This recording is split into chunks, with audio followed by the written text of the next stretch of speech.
ولا تخسروا الميزان এর দাবি হলো, তোমরা দাড়িপাল্লায় বিশৃঙ্খলা সৃষ্টি করো না, ইনসাফের সাথে সঠিকভাবে ওজন করো এবং ওজনে কম দিও না। والأرض وضعها للأنام পৃথিবীকে তিনি সমস্ত সৃষ্টির জন্য বানিয়েছেন।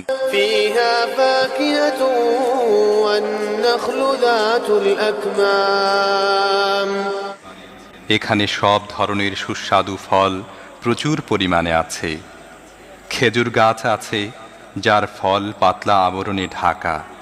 والحب ذو العصف والريحان فبأي آلاء ربكما تكذبان